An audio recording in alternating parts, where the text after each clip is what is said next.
Welcome to Perpetual Backlog Podcast, the gaming podcast catered for you to listen and get through that pesky backlog of yours. With hosts like Aqua, I have no idea what I'm doing, Dalit Duskwhite, Come for the games, stay for my friends trying to kill me with their horrible puns, and Leek Whipple. Hey, this is Leek coming at you with a funny one-liner that I've been ordered to record, but the joke is I can't think of anything, so yeah, finger guns, pew pew, totally cool. So I played some video games this week. Ooh, do tell. I played Hyrule Warriors, Age of Calamity, which is the Breath of the Wild sequel. Prequel, I mean. That again for clarity? Prequel. Breath of the Wild prequel. That game's fun. I played some Yakuza 0. Oh, yeah. Because I plan to go through all of those games at some point. Very good. I like that one. And then I played some Genshin Impact. Actually did a good bit. What? You came back? Yeah, I did a good bit of the event that's going on.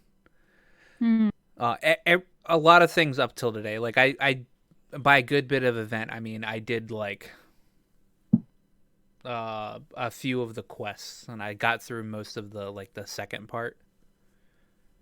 Mm-hmm. I know there was like an update today that came out for it. I don't know what the third part really entails, but I know it's the most important part of the event. Sure is. But you just go around collecting meteorites and fighting stuff. I really hope not, because that was the first two parts. Yeah, I mean that's what I mean. The first two parts is just you going around collecting meteorites. Mm-hmm. I feel like the third bit's probably a couple of bosses. Hopefully, that would be fun. A couple of bosses, please. I need to look that up actually. I don't really hate what they did this time around. It's better than the first event. I forget what it was called now. But I too have been playing Genshin Impact. It's a nice, easy thing for me to do in between my work. And until today, I had been mostly up to date. I've fallen a bit behind, but I didn't mind the collection aspect. I didn't mind the leyline aspect, mostly because it just gave me a bunch of experience. I finally have support Bennett up, which is nice. And as far as I'm aware, this third part is meant to have some cooperative aspects, though I don't know if that's a good thing, given the Crucible. I mean, you can co-op the second part. Oh, could you? I never even thought to. Yeah, like the big meteorites, you can have people on your thing and do it as well. Yeah. I guess that makes sense. Charge up the meteorite. Yeah, it's just a ley line, so that makes sense. Yeah. I'm trying to think what else. It's okay. It was more involved than the first event anyway. If nothing else, they gave us a bit of bants with Fischl and Mona. Was there anyone else? No, oh my Fischl, god! Mona. That new Izuma guy. Yeah. Can I complain to how much I really hate Fischl talking? Do you really? I think she's endearing. A royal highness. Excuse me. Thank you. Yes, you. No, of course she is you mean the she princess. is the princess dare to She's the princess in Derva Ertelon. Yes. Sovereign That's exactly of what I the said. Immernochreich. Wow. No, she is. I can absolutely believe that she is very difficult for some people to have any amount of patience with. Honestly, which is a challenge. I don't know why.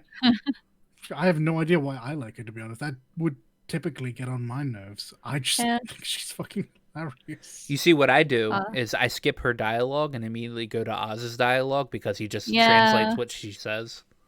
Oh, that's fair enough, actually. It is. That is exactly what happened. In retrospect, my princessin is saying this. Yep. I just wish his German was better. Eh. I Anyway, I still haven't done the Leeway story. Like I'm still in that in between area of the Mondstadt story and the Leeway story. Like my next story quest is go to Leeway Harbor. Oh, you have wait, okay. That's far behind. hold on. Yeah. You've caught me out a bit with this. What level are you? I am adventure level or adventure rank 28, 29. Oh, okay. Yeah, you could just immediately finish up the right. Fair play. Yeah, I haven't touched the story because like when I hop onto Genshin, all right, I'm like, okay, well, immediately I should probably go do my commissions before I even think about it, all right? Fair. And then after I do my commissions, I'm like, well, at the moment I'm like, well, there's an event going on. So I went and did a little bit of the event. And then I'm like, well, I have a bunch of quests I could do. But then I'm like, oh, I should probably gather all the Geoculuses. And I still don't have all of the teleports in Leeway either. And then I'm like, and then I just close Genshin because I'm like, there's too much to do. You're intimidated. That's how I am with open world games, which is why it's going to be weird when I actually go to play fucking Cyberpunk Right. because Cyberpunk's I think it'd be advantageous for you to just decide on one thing, get it done. Because my problem is I get distracted a lot. So I will have a plan. Unfortunately, I can't personally stick to it because I will immediately veer off to the side somewhere. Go, oh, okay, I'm going to go to this quest and look at this. And then I run away. But if I have a list of things to do that I will do, is much better for me. Yeah, that's fair. And like I don't know. It's just when I get this thing when I look at the map and I see like all of these things that I could be doing. The completionist thing. Yeah, it's like I want to complete this all, but that's going to take forever and I don't really have forever to play. So I used to be able to do that. So I like close the game and open up a game that I can feasibly do everything in, which in this case is Hyrule Warriors, which I've pretty much done everything I can up until the point that I'm at right now. Which, by the way, well, that's good. Tell us a bit about it. So Hyrule Warriors: Age of Calamity is a prequel to Breath of the Wild, whereas this Guardian witnesses the calamity that happens before Breath of the Wild happens and ends up going back in time to save Princess Zelda to stop the calamity from happening. I smell a closed loop. I haven't gotten too far into it.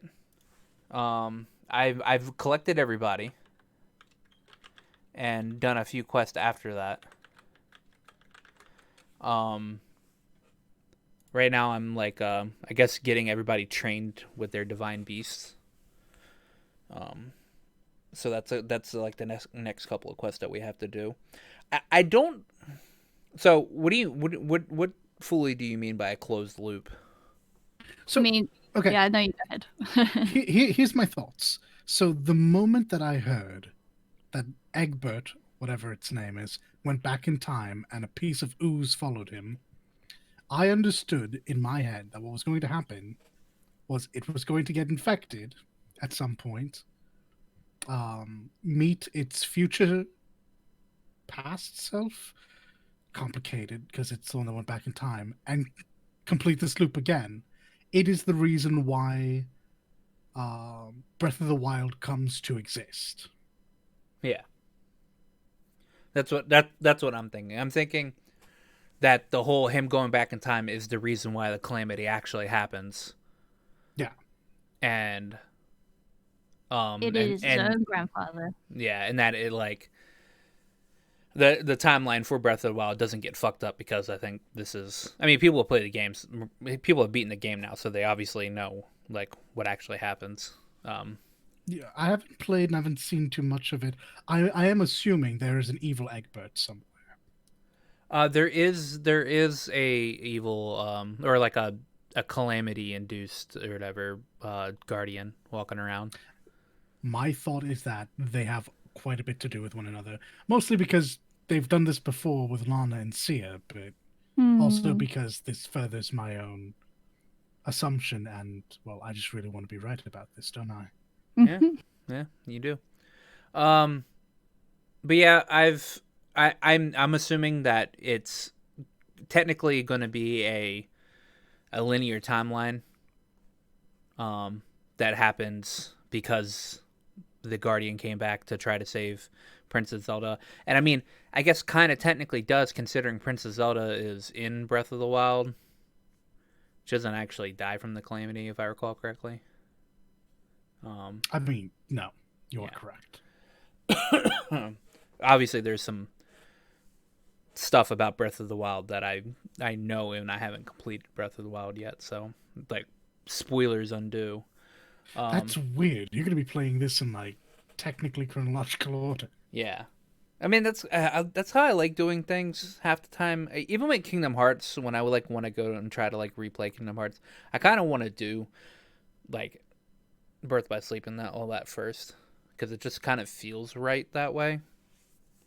Sure, sure. And then you hit Kingdom Hearts 1, and it's like, oh my god, this is so rough to play. Yeah, that's why I'm playing Yakuza 0. So Yakuza 0 is the one that the Yakuza that actually starts the whole thing. So But the Yakuza series doesn't have time travel involved. no, it That's as far doesn't. as I know. Yeah, that's why this being Have a you closed finished loop. Like a Dragon? You don't Oh, know. that's fair enough. Oh yeah, Well, this is yeah, true. you got me. So, for anybody that doesn't know, Hyrule Warriors is a Musou game or a Warriors game where it's you versus a billion enemies, and you get to swap between a select few amount of characters, being Link, Zelda, the four, the four, I guess Champions. the four champions. There we go. Daruk, Mifa, Urbosa, and Rivali. There are two post-game characters that you get, that you get after you beat the game. You have to do a couple of things. One is Egbert, from what I know. Is it actually a playable character? Yeah, somebody confirmed it on my You can Twitter. play as the robot. Oh Yeah, my gosh. I don't know. I don't know what the other. I don't know who the other one is. I'm going to assume it's like King Rome and the present day champions. Who knows? No, I mean, I only said that there's two. There's only two post story. Right. One being Yeah, Egbert right. and one being somebody else that I don't know. Oh, and you also That get is to a play limited roster. you also get to play as young Impa. Which I actually like the other day when I was like, oh man, I kind of figured out how to play as Impa. No, I finally actually figured out how to play as Impa. Turns out Now you can play waifu warriors. it turns out I only needed to hit the whatever the trigger button is on the Switch. I forget what ZR. I have to hit that. That puts a symbol on one of the enemies, and then I have to hit X to absorb that symbol from the enemy. And I can do that 3 times, and that'll give me the 3-stack symbol. So it's pretty good. You get to upgrade your weapons, upgrade your characters. Link gets to wield multiple different weapons. He gets to wield 2-handed weapons. He gets to wield a spear. He gets to wield a 1-handed sword. I don't know if he can wield anything else yet. The 4 champions get the pilot the divine beasts, and you have these little segments where you're using the divine beast and you're just destroying thousands of enemies because that's what you can do. I'm really into this one because it actually has a story. Okay, let's specify that. All Musou games have a story. Okay. Usually they're just garbage. Yeah, this one has a coherent story that builds into an actual game that has an actual story. Okay. Is that fair? Yeah, fair play. Okay. Yep. Yeah. Can we talk about his fixated glare that Link has? Like, that's terrifying. It always unnerves me every time I see him on screen. He doesn't emote, he just glares. So It's funny you should say that. You are actually parroting a sentiment that Zelda has in Breath of the Wild. really It's not okay. quite Okay. the same, but it's a very similar sentiment. Oh, well, there you go. Yeah, it's pretty fun. I don't normally like Muso games. But this one is lighthearted, easy. Even watching somebody like I was watching somebody that was playing it on very hard. They were doing chip damage to bosses, and like they would get if they get hit, they get hit for like half of their HP. But it wasn't to the point where it looked like it was like very difficult. So you're like your abilities still do a shit ton of damage against most bosses. So pretty much the gameplay loop is break their defense and then do a finisher type attack on them. Or if you have a full Muso gauge, you can use your Muso ability. It's pretty good. I actually really enjoy it. I forgot to actually put it on the list, but there's another Muso game that we're gonna have to talk about. Oh, Well, let us know when we get there. Oh, I will. I will. And I think that's it that I played. I played Yakuza 0, and I actually got to the part where you get to play as Majima. So yes. Is it when he owns the club? yeah. Yeah, I freaking love that scene when he's dancing. Yes. It's so good. It is. The whole storyline is very good with him, actually. Oh It yeah. builds up his character to see where he's coming from. Oh dear. I did this quest, all right. Where you walk by this arcade and there's this little Yeah. girl standing in front of the arcade. And Majima goes up and talking to her, like, you shouldn't be hanging around here. It's pretty dangerous by yourself. And she's like, okay. And he's like, I really hope she doesn't run into problems. So you like walk away for like 5 minutes or whatever, like you can go inside the arcade and come out. And then there's some some people about to be like, we should like mess with this little kid or whatever. And then, Majima walks up and is like, don't be dicks or whatever, if you're gonna do this. And then you fight them, you kick their ass. And then the kids As you do. Yeah, as you do, as most Yakuza main characters, you just kick hooligans' asses. And you talk to the little girl after, and she's like, I really want this doll that's in this arcade. So you go in, and you do the claw machine for this doll, and you give it to her. And then after a little bit, you come back to the arcade, and she's standing out in front of it again, and she wants another doll. And so you get her another doll. All right. Okay. And then you leave again, and you come back, and she's standing out in front of the arcade again for another doll. So you get that doll for her. And then after you give that doll, she's like, normally I hear that normally daddies give their children like dolls or like toys like this or whatever, but I don't have a daddy. And she's like, can you be my daddy? And Maji was like, what? Goodbye, bye, running away. FBI's running after us now. And he's like, you get an option to say, you just call me Majima-san. And then she starts to cry, and he's like, just call me whatever you want, okay? No. And she's like, yay! And then she goes home, and then you go by there again, and she's in front of the arcade again, but the last toy that you got her is on the ground, and it's like destroyed. It's like beaten up. Oh, it's no. ripped the shreds or whatever. Yeah. And you go up to her and you talk to her, and apparently like these two guys have like took her mother. Oh crap. Because she like owed them money, or then she like paid it off, but like they were like, you owe interest, you owe 30 million yen or 13 million yen in interest or whatever. The usual trap. You know? And they're like, well, we're gonna take your daughter, we'll sell her too, and all that crap. But there's a bunch of shitty people in Yakuza games, man. Let me tell you. Yes. It's I mean, Yakuza yeah. in nature are Yeah. gangs, so Yeah. Funny enough, however, my favorite aspect to the Yakuza games, a series that I have not played yet, is that they are Yakuza approved, with one exception. What's that? really. The Yakuza, the real actual Yakuza, apparently really appreciate how that handles people for the most part. The ridiculous nature of it aside, obviously. But just for like the more real moments, they really like that. The thing they hate the most is Kiryu's shirt. They say it looks cheap and makes him look bad. Amazing. Oh, it's fantastic. Forget the fact he's wearing a white suit. No, it's just his cheap raspberry shirt. Oh man. It's brutal out there for an Ubermensch. Yeah. Anyway, you go up, and you find these two guys. They're with her mother, and like he's like, there's two rules. Majima's like, there's two rules that I go by. Right.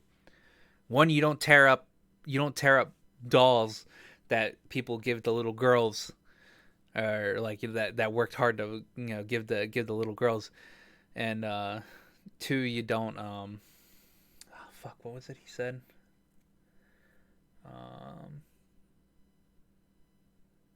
He said, I forget what the second part he said. He goes like, and you guys fit both of those bills, and then you proceed to kick their ass. I like 3-hit them because I have a bat and everything. I do a lot of damage. What a sentence! I 3-hit him because I have a bat or whatever. Well, I mean, like Cool. Majima gets us he gets us this fighting style that allows him to use weapons.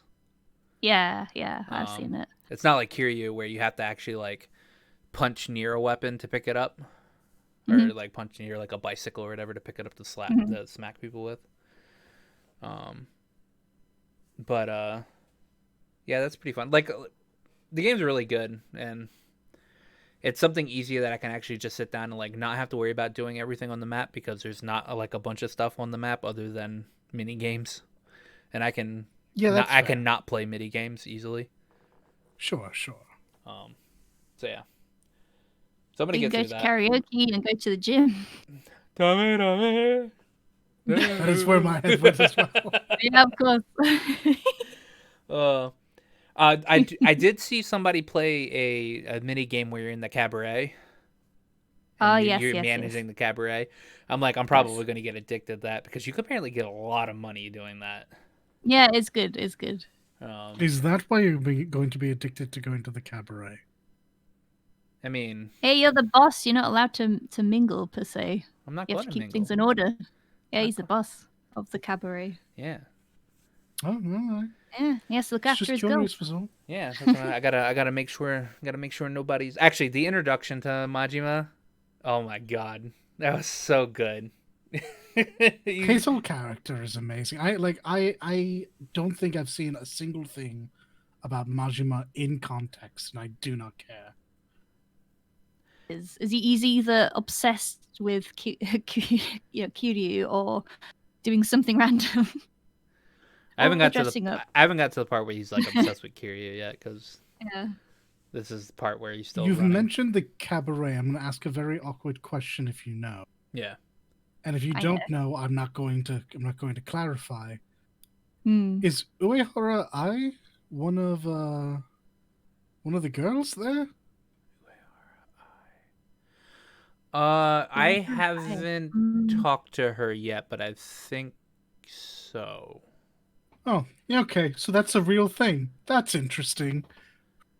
I mean, so there's a weird part of this game where there's erotic video shops where you can. That suddenly is a lot less weird to me Yeah, now. I mean, where Cough, AB, you can etc. go Yeah. in there and get like, so what you do is you walk around, all right, and you can find these cards laying on the ground.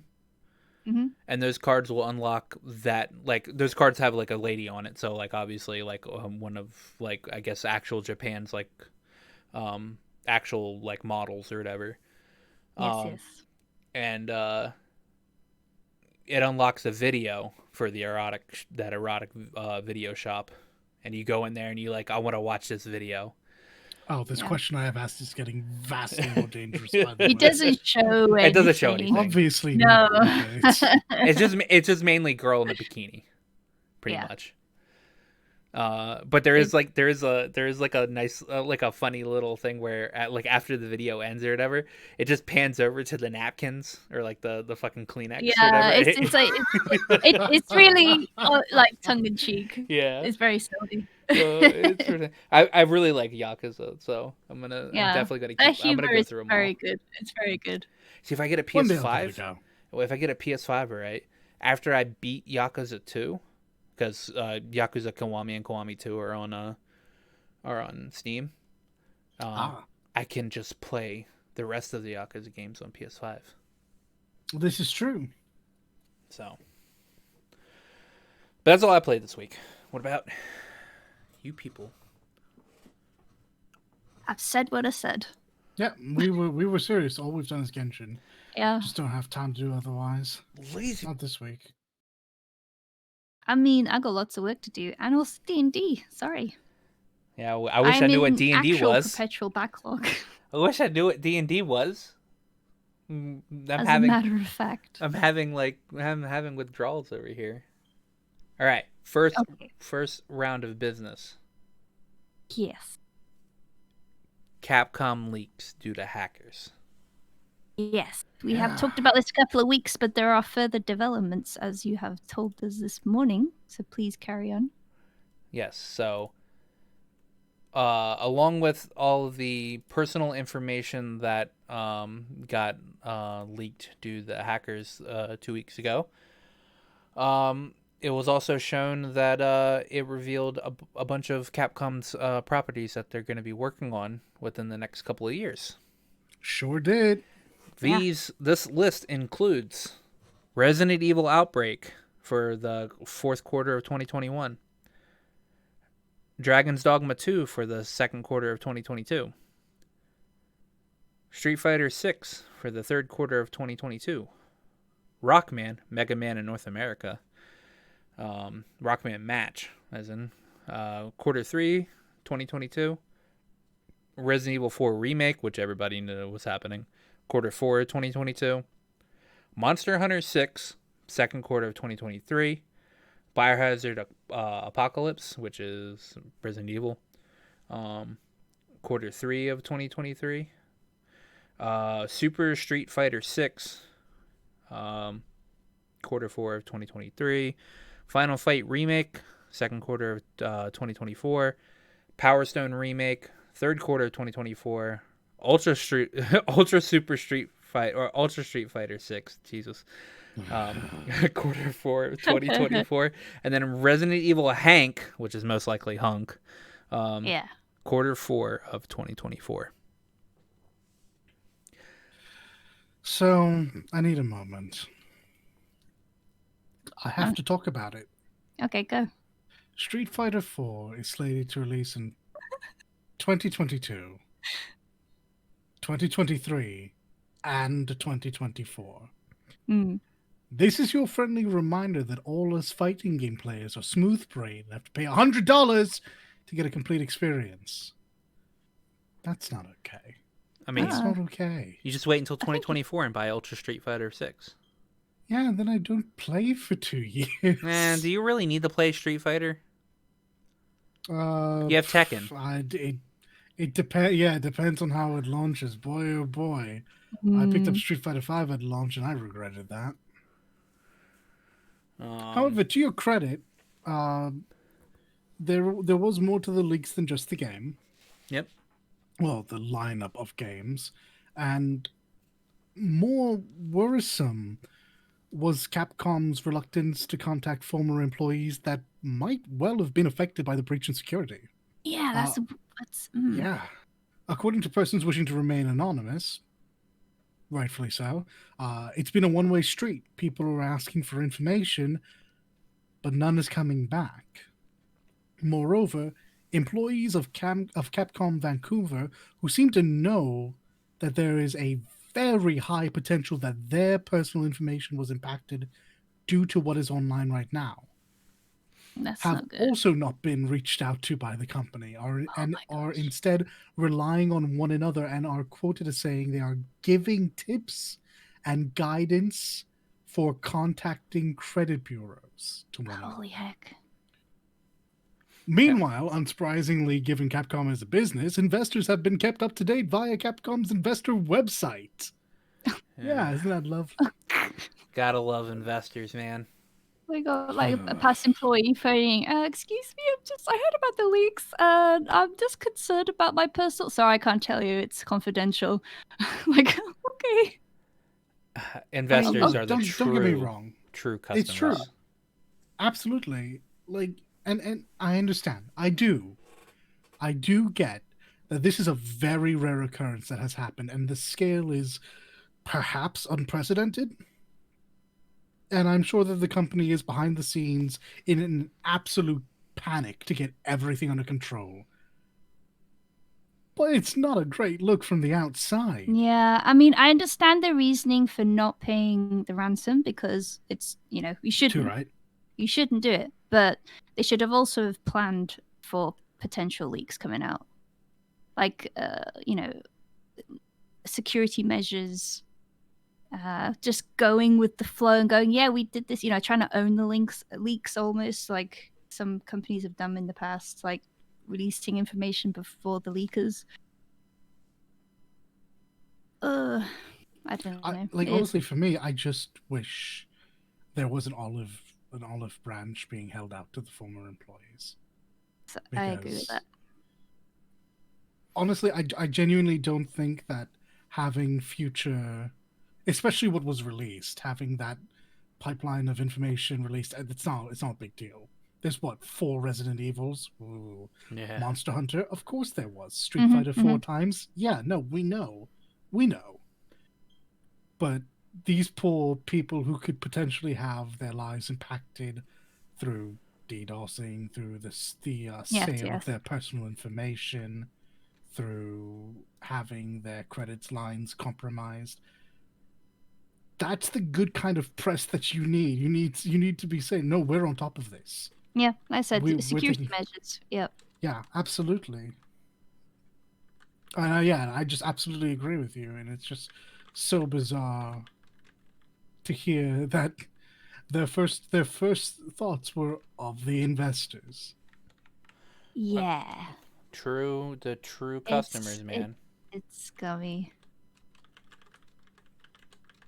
I'm adding some few things to this thing. Oh, I picked some of these things up not too long Sure. ago. I think the biggest thing out of that list is a hunk game, which is kind of weird, maybe. And then Dragon's Dogma 2 is actually kind of surprising. After you say that. Oh, you say that, but there was recently a Netflix animation, and I'm assuming this is what it ties into. That's possible. Trying to garner interest again in the franchise. This was part of the deal for Itsuno to make Devil May Cry 5. Oh yeah, it wasn't it? Yeah. His deal was, look, I'll happily make Devil May Cry 5 back. I want that back. I want to, bring Dante back from that, but I also want to make my other game. Yeah, he said he said he'll make DMC 5 if the next game he gets to make is Dragon's Dogma 2. Okay. So this isn't terribly surprising. It is actually really good to see that Capcom honored that deal. Yeah. So yeah, at least that, yeah. But Hunk, though, I mean, he's an unlockable character. You got to play him like in your own survival type mode, right? In previous games.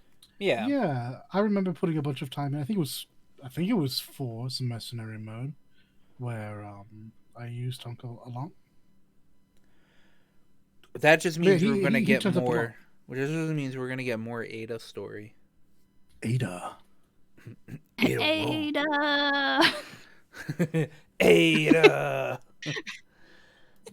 Fucking A. Yeah.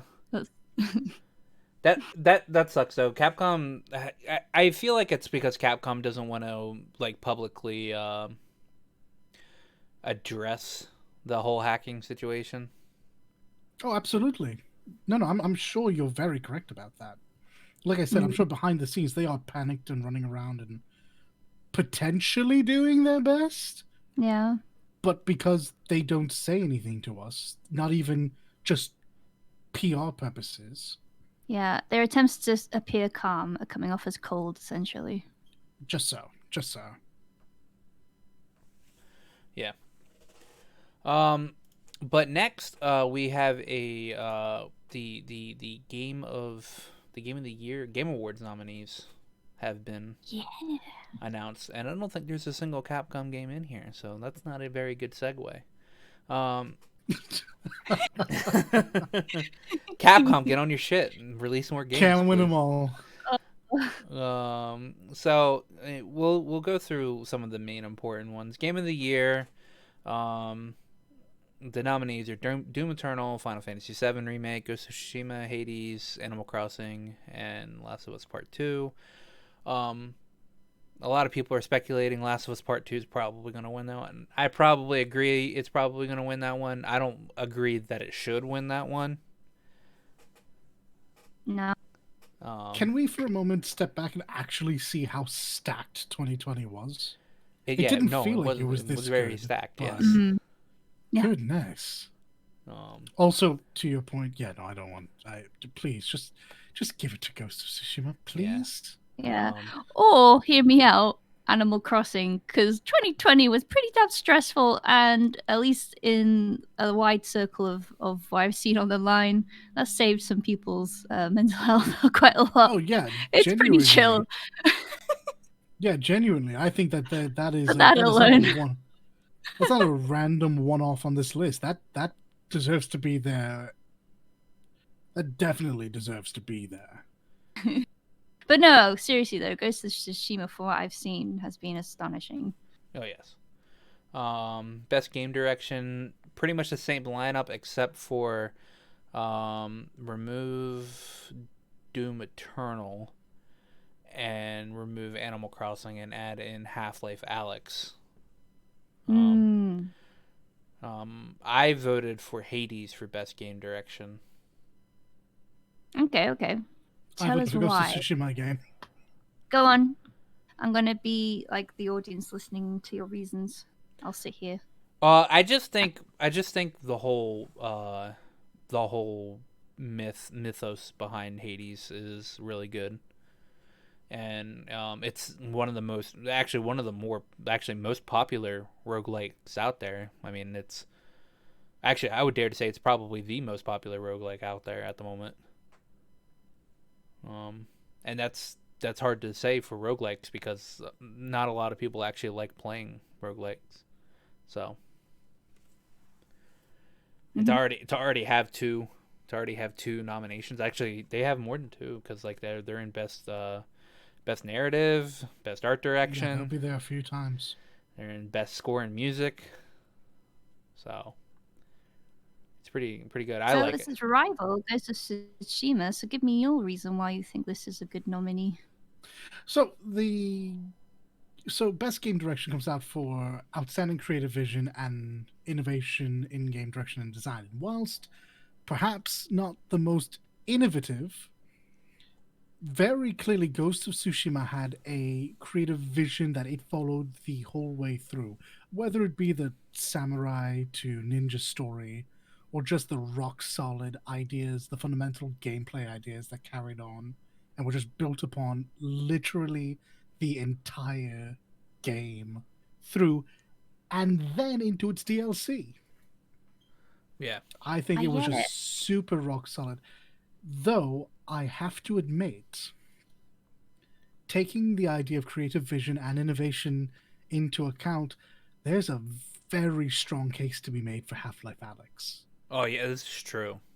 Yes, It is also the most popular VR game. Like it's the most game VR title ever, right? Yeah. Like, it is a full-on proper game, proper VR, all kinds of new tech, and it slots into the world that has been established. It's very impressive. I just haven't, played it. So My bias. favorite story from Half-Life Alyx is that when at the beginning of the pandemic, sorry to bring that up again, but teachers were using it to teach their kids like from home. They would look like watch their teacher like writing on a whiteboard or whatever in this VR game. Oh wow, Stunning. Yes, it was amazing. that's actually pretty I good. thought it was very it's like across the board very innovative. No, I think Dalit convinced me. I'm voting Half-Life Alyx. Uh-huh. Yeah, when I stop and think about it, like it really is. And when you're talking about innovation Yeah. and special and creativity, it's crazy what they were able to do with what is still very new tech. Yeah. Best narrative is going to be 13 Sentinels, Final Fantasy VII Remake, Ghost of Tsushima, Hades, and Last of Us Part 2.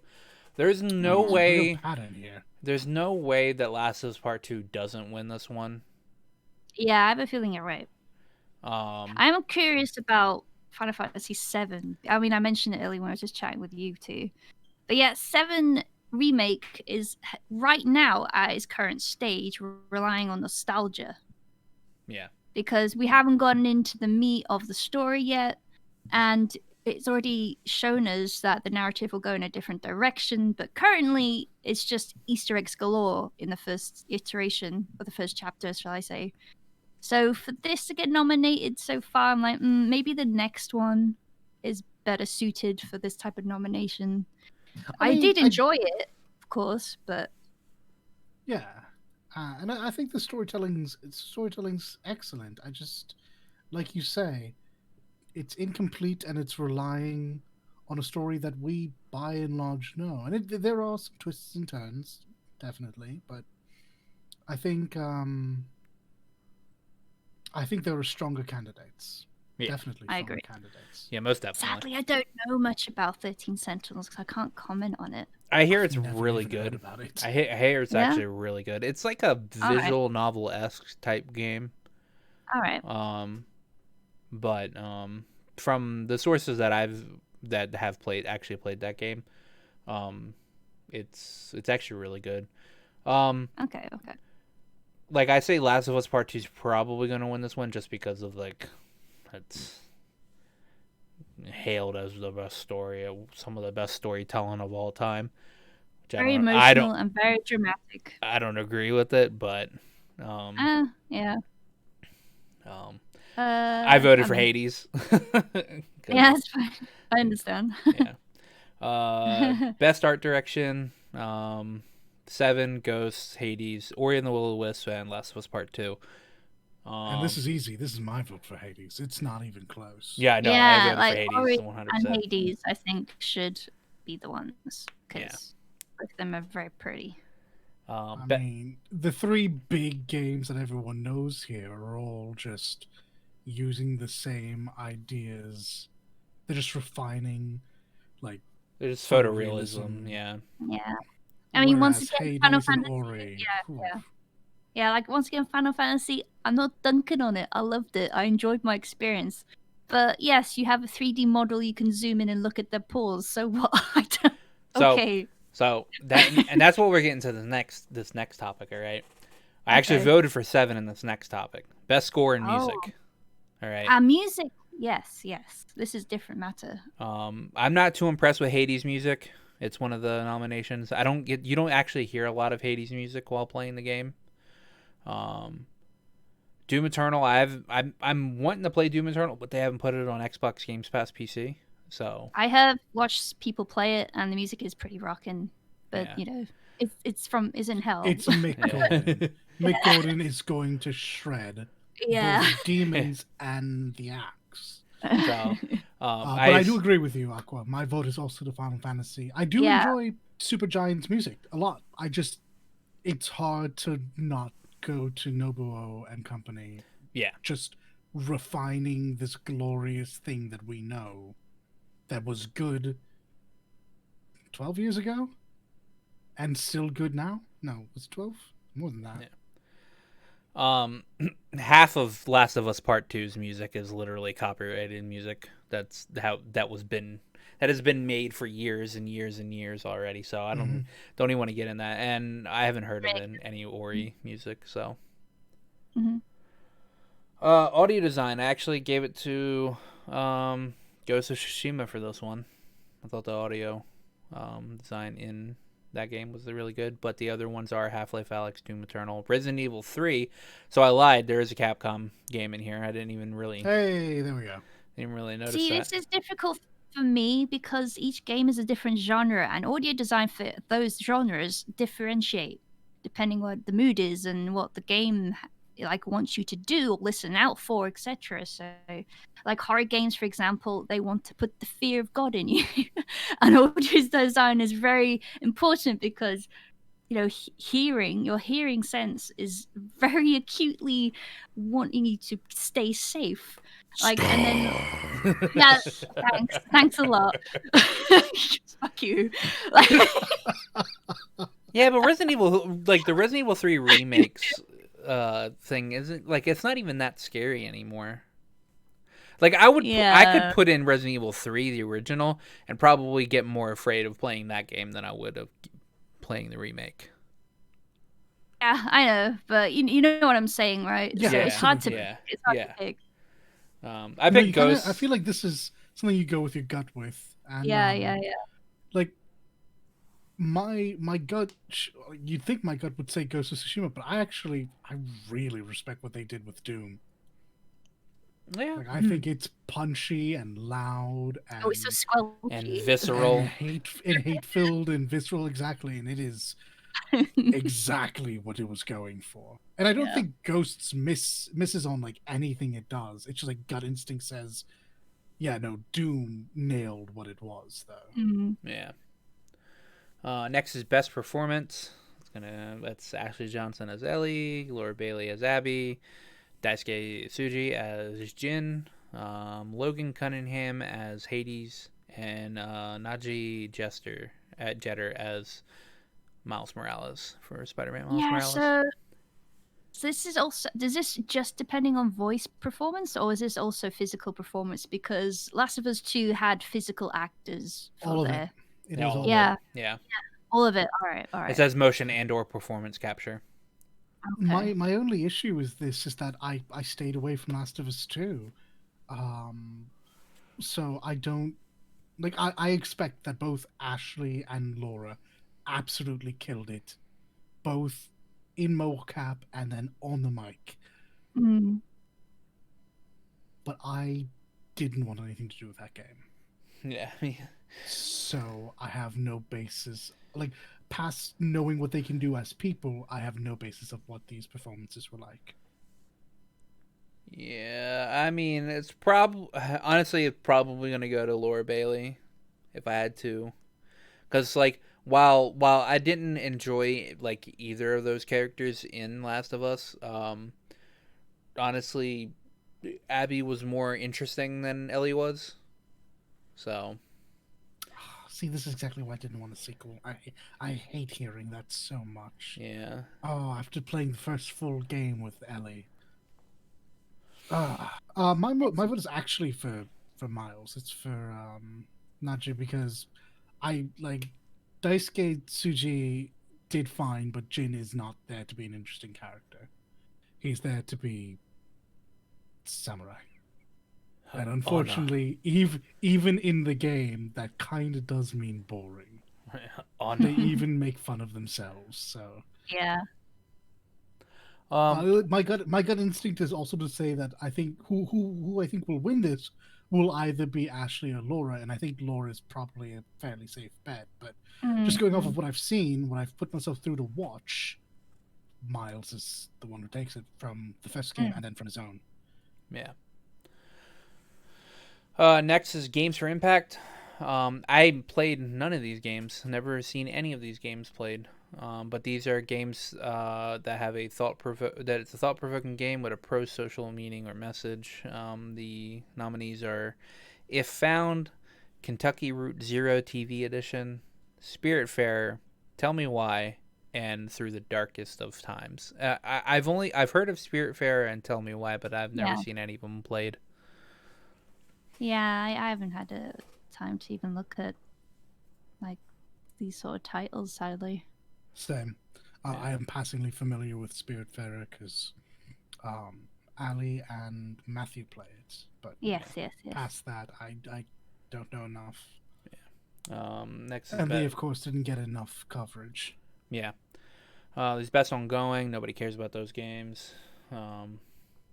Seriously, it is a very boring row of games. My goodness. There's best indie game.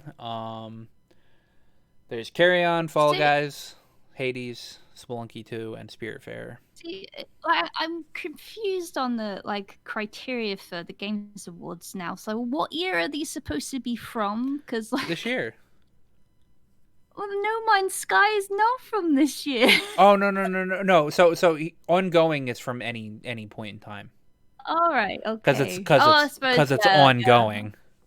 That's true. All right, okay. I'm surprised No Man's Sky is ongoing. But honestly, I vote for No Man's Sky just because of literally that game went from 0 to 100 over the past couple of years. Oh, that's good to hear. That is. The team over at Hello Games have made that game into pretty much a sandbox masterpiece. Hey, they finally got around to doing the thing they said they were going to do. Yeah. Like I said, next is Best Indie, which is Carry On, Fall Guys, Hades, Spelunky 2, and Spiritfarer. It's not even close. Fall Guys it's Hades by a country mile. But Fall Guys is going to win. So I wonder about that because Fall Guys, in the grand scheme of things, was like a 2-month flash in the pan. A lot of people are still playing Fall Guys, and a lot of people stopped. Like Fall Guys was the hotness, and then for whatever reason, Among Us had this weird resurgence, and all the major content creators stopped, and of course they took their bases with them. So I'm surprised that Among Us isn't on this list, to be fair. I mean, it's not from this year. It's from 2018, technically. Yeah. But then again, Among Us was recently not as popular, and now it's this I keep saying it wrong. Phantasmophobia. That's it. I keep trying to say Phantasmagoria, which is a Final Fantasy 14. It's Phasmophobia. Oh, it's not Phantasma? Is it just Phasmophobia? It's Phasmophobia. Now I'm disappointed. It was such a great name. Yeah. Anyway, that game, it's either gonna one, right? What, Phasmophobia? I think so. It's either gonna be Fall Guys or Hades. I think because I don't think enough. I don't think enough people actually played the other 3 games. So. Oh, don't get me wrong. I think you're right. I think you're right in saying Fall Guys is gonna take that. Yeah. I also think it was a flash in the pan and had no staying power. Maybe, but they made a lot of money off of that game, so. Boy, oh boy, did they. All right. So, this next one is a bit of a contentious thing. Best mobile game. All right. I'm going to go ahead and remove Call of Duty and Legends of Runeterra out of there because I know Call of Duty Mobile is very popular. Among Us is there, even though it's not this year's. Interesting. This is what I'm confused about the criteria. I just don't know anymore. Yeah. Among Us, super popular, free for mobile. It's amazing. Everybody plays that game. But Genshin Impact's on this list. All right. Yeah. Well, it is the hard one. Right? Yeah. It's to be fair, it is technically designed for mobile I guess not consoles, but it's a mobile title. Yeah. If you have a powerful enough phone, if you have a tablet, you just also happen to be able to play it on PC. Yep. And PS5. And it's going to win by a fucking landslide. Actually, if you want the best experience playing Genshin Impact, you get a PS5. I wouldn't be surprised, yeah. That game runs so fucking smooth on that console. It is ridiculous. It people that like that other podcast that I watch or whatever. The guy was like, I looked at Genshin Impact before the PS5 came out, and I said, I'm kind of somewhat interested in it, but I probably won't play it. He saw it played on the PS5. He goes, I'm very interested in this game now. The game looks completely different on that hardware. So, best community. Well, I don't play half of these games, so I wouldn't even be able to tell you. Nor do I play half of these games enough to where I know what communities like what. Best VR AR. That's 100% going to be Half-Life Alyx. There's no way it's not. It would be genuinely strange if anyone else beat it. It's not that there aren't other titles with like the name brand recognition. Iron Man is up there, though I've heard nothing about that game, which is telling. No, yeah. And Star Wars Squadrons is on that, and it had a pretty solid outing. Yeah, Star Wars pretty high on it. Star Wars Squadrons in VR is actually really good. But I think you're right. I think Half-Life is the correct choice. Yeah. Best innovative in accessibility. This is recognizing software and or hardware that is pushing the medium forward by adding features, technology, and content to help games be played and enjoyed by even wider audience. This is Assassin's Creed Valhalla, Grounded, Hyperroot, Last of Us Part 2, and Watch Dogs Legion. So I played none of these games, so I had other than Last of Us Part 2, and I played half of that. I have no idea like what makes this more accessible other than there was like there was an ability for blind people to play. Dude, I'm gonna go ahead and let you know, Last of Us Part 2 is gonna win this, and it's not gonna be a competition. If you go and you look up the sheer accessibility of that game, Yeah, it is insane. I will talk badly about the storytelling, the unnecessary character abuse, the dark themes, and the generic play of the game. I will not say one thing negatively about their ability to allow that game to be played by anyone. They worked their asses off for that, and they I deserve watched that it. too. Yeah, there was a video that I was shown by Dolet here, and there was so many options you can customize your own like accessibility. It's very impressive. Yeah, they for a sequel that you sort of need to play the first game for. They went really hard in on getting a wide newish audience. that's good. Yeah, I didn't look at the options for it. I think I remember that there was like a mode for blind people to play. Yeah, well, I don't know about blind. That's news to me, but I mean, when you're legally blind, you're not like fully, completely blind. There are levels of that as well. yeah. Yeah. The next one is Best Action, which has Doom Eternal, Hades, Half-Life Alyx, Neo 2, and Streets of Rage 4. That's got to be Doom Eternal. I feel like that's the right choice. Yeah. I mean, Hades. That's definitely where my gut is. Hades and Neo 2 are really good. But I enjoyed Streets of Rage 4, but it's competing against other it's competing more against action-packed like super AAA titles. Yeah. So, it's a giant amongst titans. Yes, Yeah. yes. So I feel like that's definitely gonna Doom Eternal's definitely gonna win that one. Best Action Adventure: Assassin's Creed Valhalla, Ghost of Tsushima, Marvel Spider-Man's Miles Morales, Ori and the Will of the Wisp, Star Wars Jedi Fallen Order, and Last of Us Part 2. Ghost of Tsushima. I want to say that, but this is also one of those ones that I think Last of Us Part 2 is probably going to win. Just due to the sheer how the Game Awards are done. Well, if we're not being cynical, who would you like to win? I would like Ghost of Tsushima to win because it's the only one. Well, actually, I would like Ghost of Tsushima to win because even though I haven't even gotten out of the first act in that game, and I've beaten all of Star Wars Jedi Fallen Order, I still think that Ghost of Tsushima is a better game. I mean, it feels like Valhalla is in too early. It hasn't been out that long, has it? Neither has Yeah. Spider-Man Miles Morales. Yeah, and I think they're both hurting because of it. There hasn't been enough time to sit and really appreciate what they are. Yeah. I agree, but they're on the list, and unfortunately, I'm not riding as high on them as I am on Ghost still. Yeah. So this next one is actually the most contentious one. Just because of like 2 years ago, Monster Hunter World winning this fucking title. Best role playing game. Well, Monster Hunter. Okay, I mean it's up. Yeah. Yeah. Okay. Anyway, Leveling ups and blah blah blah. I suppose Literally, so. see, that's the problem with the title is anytime you have stats in a game now, it's an RPG. yeah. Sorry, Yes, stats that's fair enough. that you can manipulate. It's an RPG, and so Yeah. it's gotten really vague and large now. The nominees for this is Final Fantasy VII Remake, Genshin Impact, Persona 5 Royal, Wasteland 3, and Yakuza Like a Dragon. Yakuza's getting fucked for being in here this year. Man, Yeah, I agree. Like they need to cut it off at November. Like November 1st needs to be the cutoff for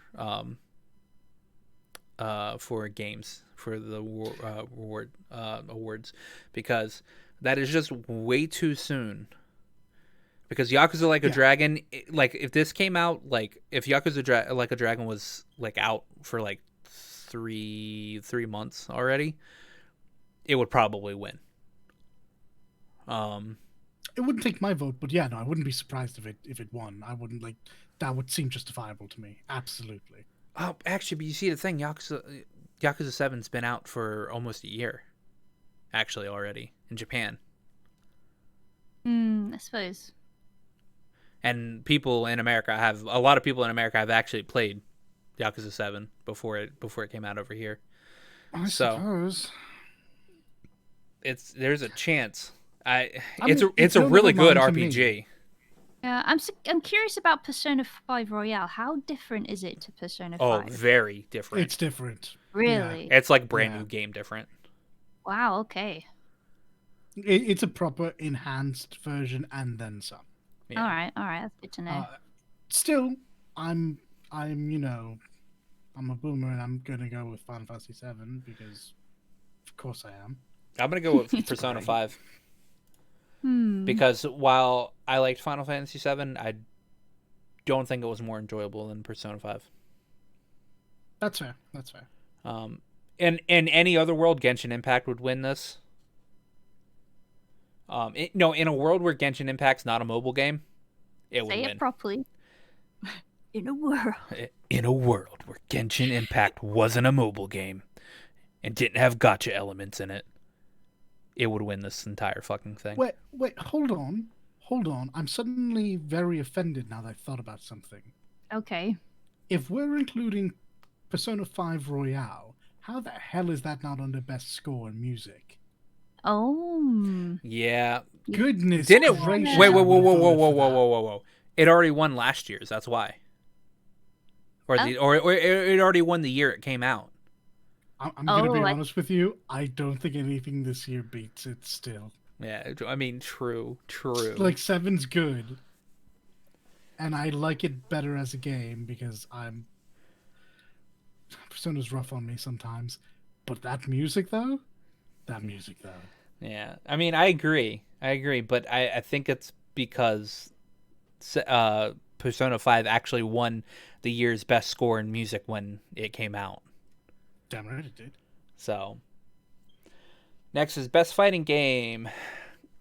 I've played none of these fighters, so I have no idea. I've played every single one of these except for the One Punch Man game. And let me tell you, One Punch Man game was never going to win in this field of fighters anyway. You say that. But I mean it. But the anime community is strong, and they flooded this thing with votes. It's true. And I am very tickled by the fact One Punch Man actually can destroy you with a one punch in this game. You have to charge it for ages, of course, but it's really weird because Granblue came out this year. Mortal Kombat absolutely didn't. Street Fighter absolutely did not.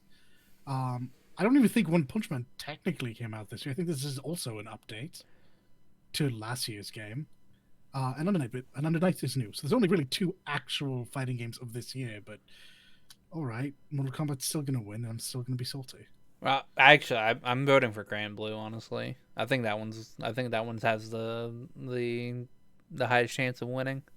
I don't. The fighting game community isn't going to vote for that game. That's how I know it's going to lose. Oh, okay. Best family, Animal Crossing, 100% going to win. But the next ones are Crash Absolutely. Bandicoot 4, Fall Guys, Mario Kart Live, Minecraft Dungeons, and Paper Mario. 100% Animal Crossing. Oh, without a doubt. There's no. Copy paste what I said earlier. Yeah.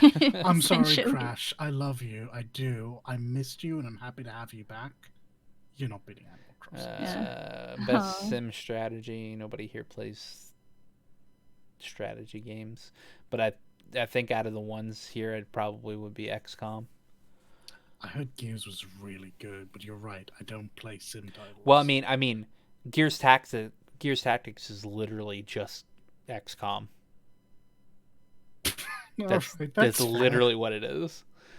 I attempted to play Civ and then my computer died, and I have watched my friends play XCOM because they like to make their friends in XCOM, and that's entertaining to watch as like fail at percentages in that game. Yeah. And then Crusader Kings I was mildly interested in just for a few seconds because one of the kingdoms is Gwynedd in Wales, Winky Face, and that's where I'm from.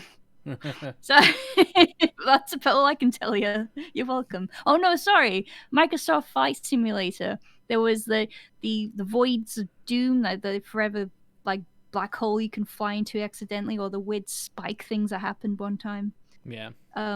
This doesn't really give you any indication how good these games are, though. So I'm sorry about that. No. Best sports and racing. Is there any world where Tony Hawk's Pro Skater 1 and 2 doesn't win this? Yes, it's called Anywhere Outside of the United States. Yeah, but this is a United States Game Awards. So I was actually curious about that. Is this restricted to North America? I don't know. Because if this is primarily a North American, let's be real here, primarily American thing, then yeah, I think Tony Hawk takes it. If this is global, FIFA's going to win. Yeah, but you'd think that FIFA would just win every year, but I don't think it does. You would. So yeah, it may not actually be, or the global community may just not care to deal with Keeley's game show. Or yeah. And the last one we're gonna do is best multiplayer, because I think the rest of them is just sports they're stuff. pretty weak. Best multiplayer, you have Animal Crossing New Horizons, you have Among Us, you have Call of Duty Warzone, Fall Guys Ultimate Knockout, and Valorant. While I would love to say either Among Us or Animal Crossing, I'm 100% either going to give this a Call of Duty or Valorant. Oh, I don't think Valorant. I think you're right to say Call of Duty just because it is the #1 selling game every year it comes out. It. Yeah. And I genuinely think behind Call of Duty, you're probably going to get Among Us or Animal Crossing. I don't think Valorant beats anyone except for maybe Fall Guys. I guess, but a lot of people really love playing Valorant. Yeah. I mean, this is definitely true. I just, for whatever, like this year specifically, I don't think it can stand up to like the juggernaut that was the beginning of COVID, Animal Crossing, and the juggernaut that was more recently Among Us. Yeah. And then, of course, Call of Duty, like I said, it's the #1 game every single year it's out. It's ridiculous. Yeah. It's a Call of Duty, definitely. But that's what we think. We'll probably... when is the Game Awards? Sometime in December, right? Yes? Is it not the 10th? Question mark? Yeah, okay, yeah. It's December 10th, yeah. Okay. Okay, Yeah, we'll watch that and we'll see if our predictions are correct. Mm-hmm. Next up on the list is I have subtitled this as Capitalism at its Finest. So, Dalit, if you had the money to get a PS5, would you? Oh, absolutely. All right. Well, say you have like $550 because tax or whatever. You go up to GameStop and you're like, "Give me that PS5." They don't have any. And you're like, okay, well, I'm going to look online and see if there's any people, like, see if there's any places I can find it. Then you come across the link on the eBay for a PS5. And it's $1,799.99. Hurts my soul. Fucking scalpers. Like what the fuck, man? Okay, for one, if you buy that, if somebody actually buys that, they're worse than a scalper because they're an idiot. Because they're buying a PS5 at almost Three times. Yeah, at over 3 times the price. When they could I just wouldn't say worse than the scalper because I 100% blame the scalpers in this situation, taking advantage of people. Yeah, but the people buying that are enabling the scalpers to do that.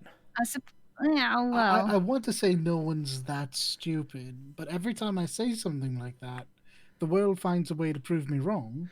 So what I'm going to say to this is the various storefronts need to find a way to adjust for this, because this is absolutely ridiculous. So, you know what we need to adopt?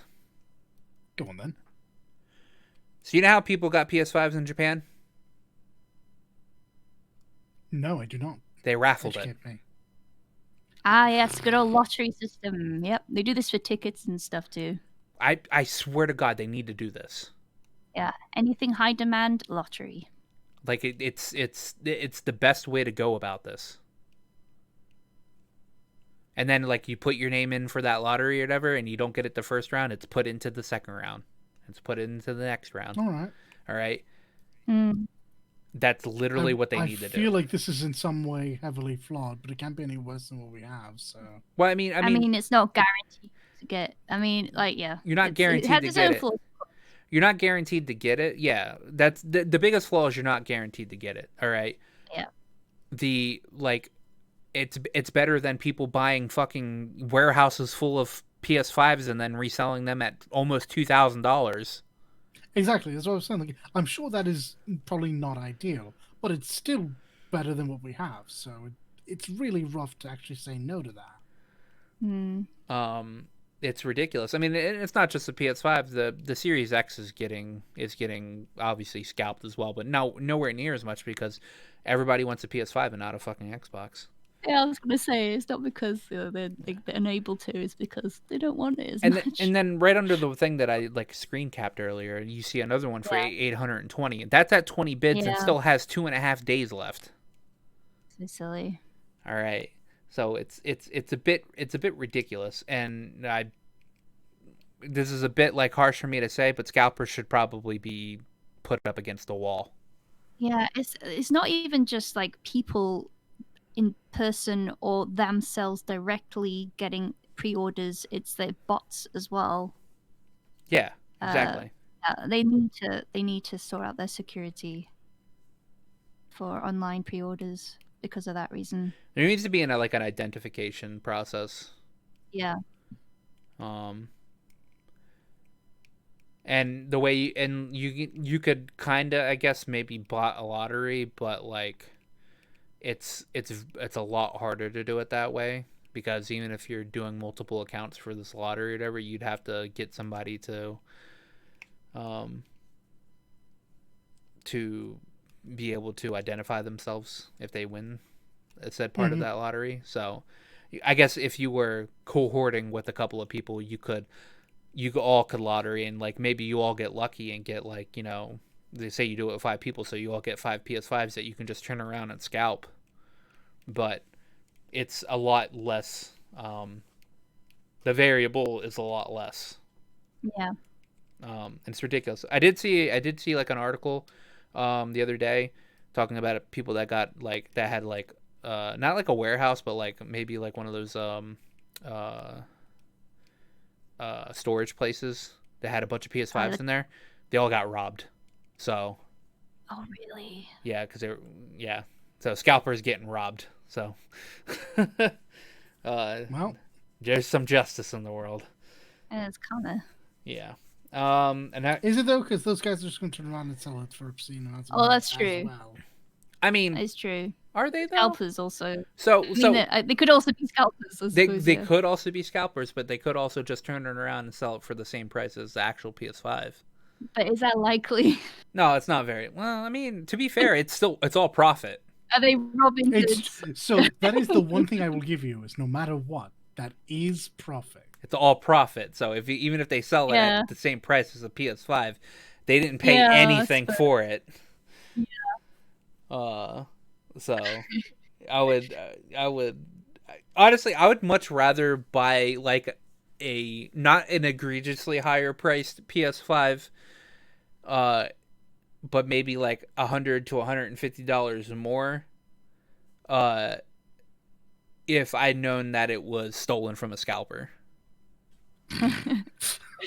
Oof, hot goods, eh? So hot take, spicy take. I would like Sony, Microsoft, Nintendo to just make enough.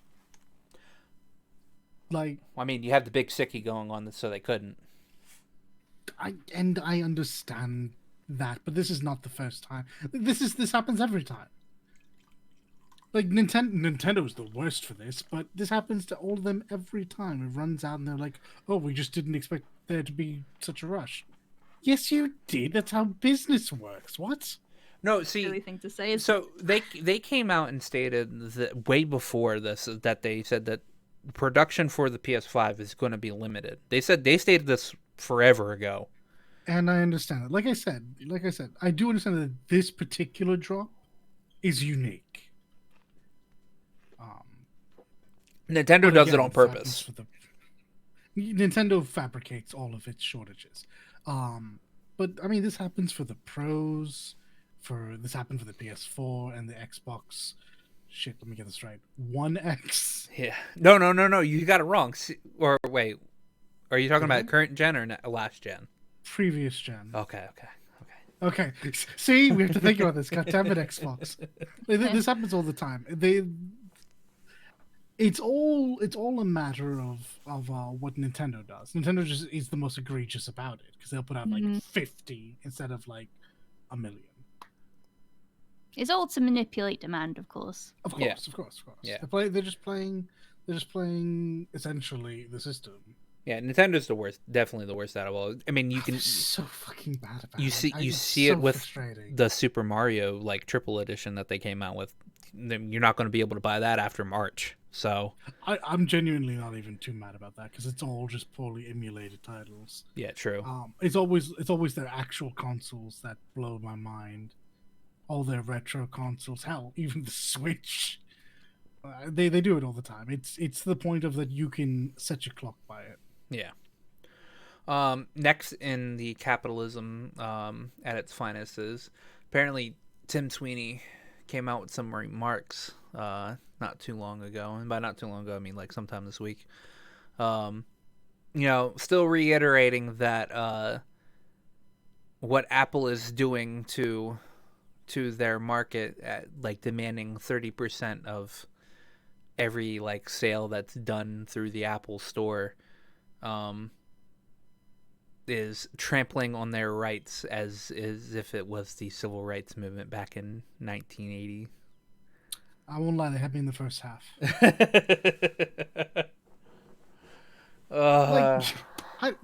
Tim, Babs, listen. I get it. Like, this happens a lot. Like, but so often does he try to make admittedly good points about various things, but the conversation immediately and rightfully always has to turn to the shady thing he does immediately afterwards. Yep.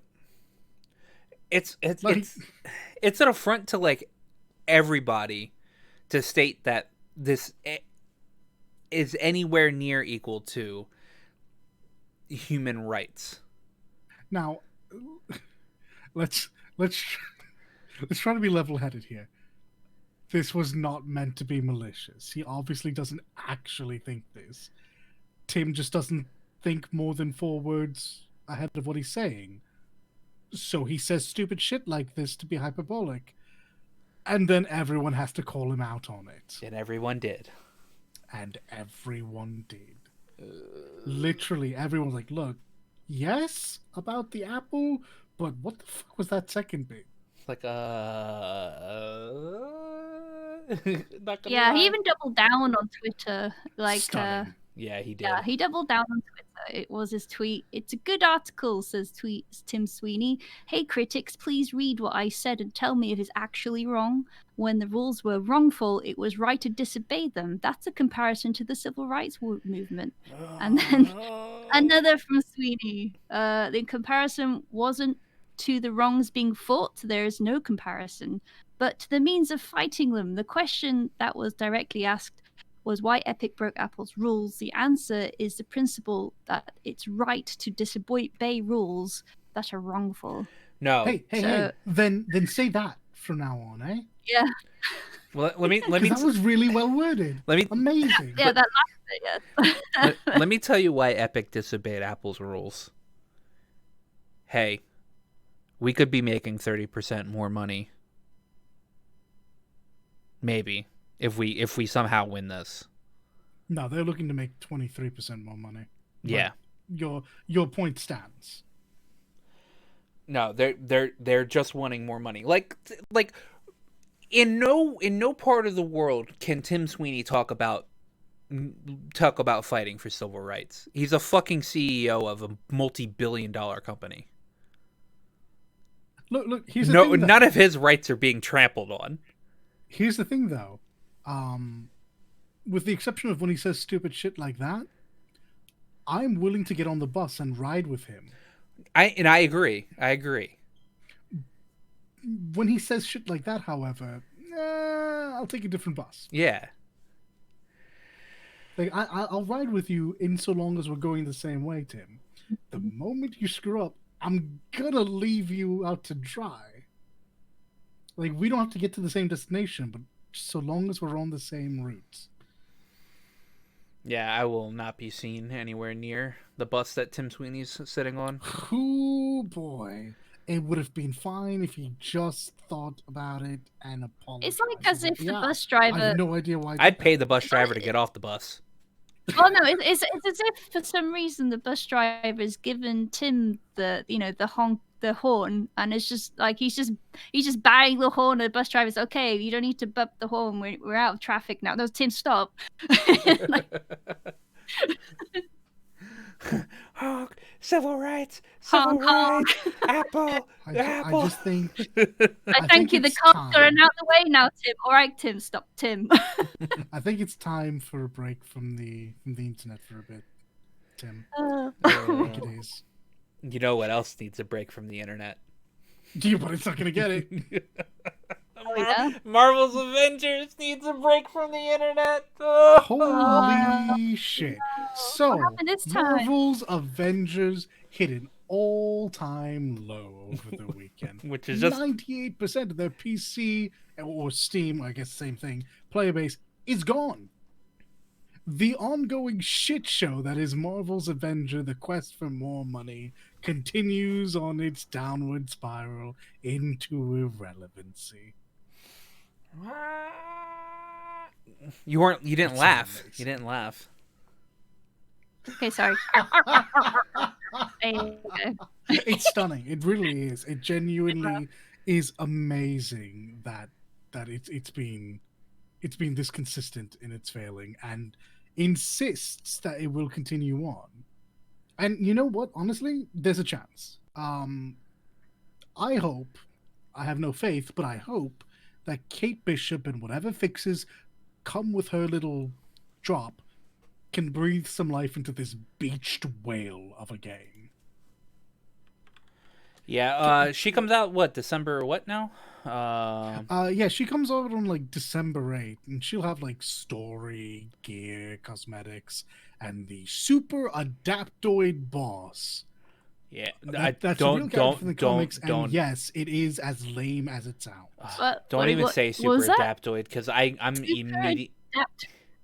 Yeah, I'm immediately getting like Vietnam flashbacks because fighting adaptoids is so annoying in that game, And now you say But this super. is a super adaptoid. No, yeah, It's that's even green. worse. It's even worse. Wow.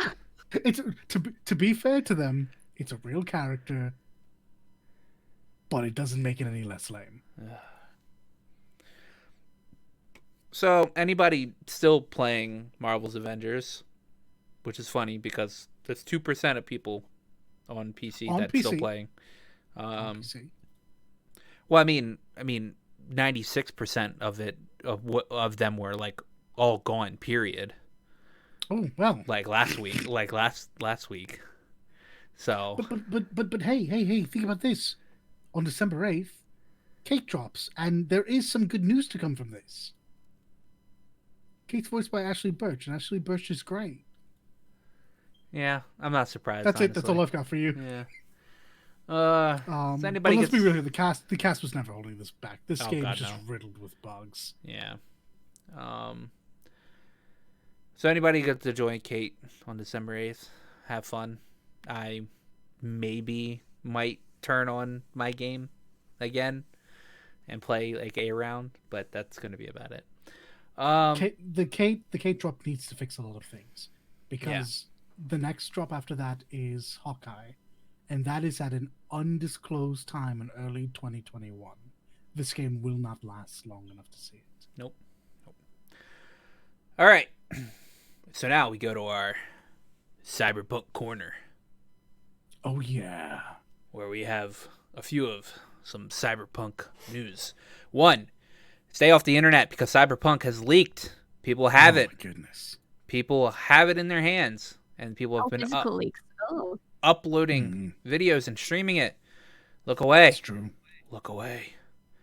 Stay away from the cyberfront. Next, CDPR is going to be introducing some reward systems for Cyberpunk. They didn't really look too interesting, to be fair. I mean, let's be real here. They're free rewards for linking up with your good old gaming. Is it good old gaming account? Yeah. So if you link somehow in game to your GOG account, you get these nice things. I don't expect them to be great. I expect them to be cheeky, and they are. You get a Wolf School jacket From The Witcher. Gotcha. from The Witcher. Yeah. Yeah, it's pretty nice. I wonder if they're gonna add any more stuff to it. I know they're still working on a lot of stuff in the game at the moment because even they said, even if they're gold, they're still working on making it a better game. And we've seen that because they now have a DMCA free mode. Yes, that's huge. It shouldn't be, but it absolutely is.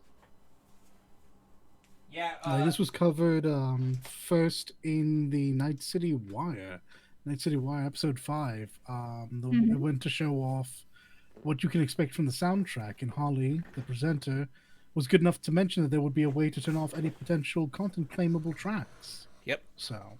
Yeah, that's very good considering what's happening Absolutely. on Twitch. And there's a no nudity mode.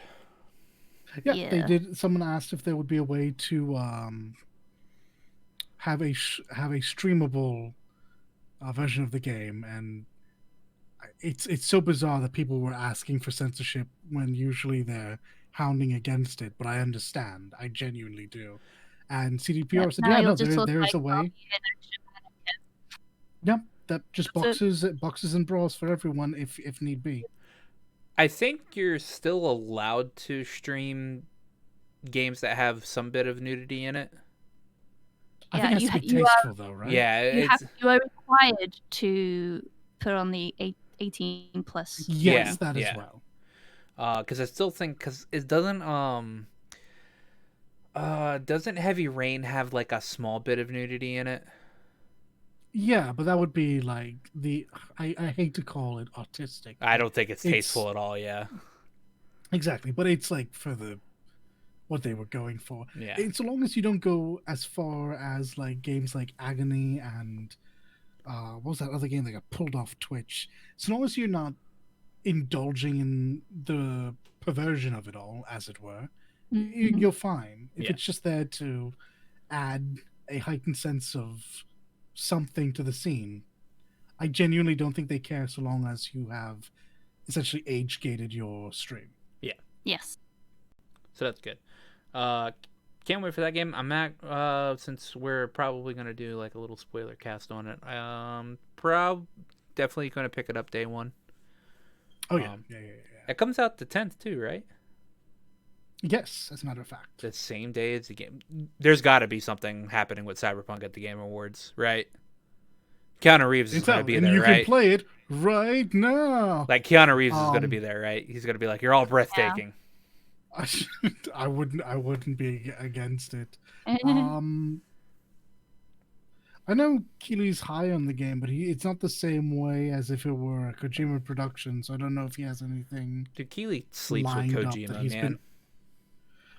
Well, the good thing about that is he can never hide when he has something for him. So there's always plenty of tells. Yeah. As far as Cyberpunk, I don't know.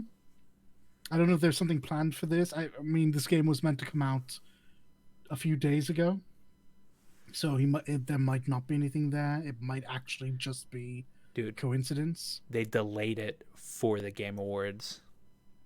Don't say that. No. Don't say that. People will believe you. Nobody watches this anyway. They're not gonna fucking believe me. But yeah, that's our Cyberpunk corner. There'll be more of that. Be careful out there, Chumas. Yeah. Careful what you click on. Be careful, samurais. Oh yeah. A Indonesian retailer leaked that a P5 Scramble English edition will be available February 23rd. Now, there's two things here. One, that could just be an Asian English release, where it could be genuinely where it's just in like Southeast Asia, but it has English subtitles and everything, and like translations and no like voiceovers, or it could be the actual full English version of P5 Scramble, which is the Muso game. And Muso sequel, actually. Oh, the thing you mentioned earlier. Gotcha. Yeah.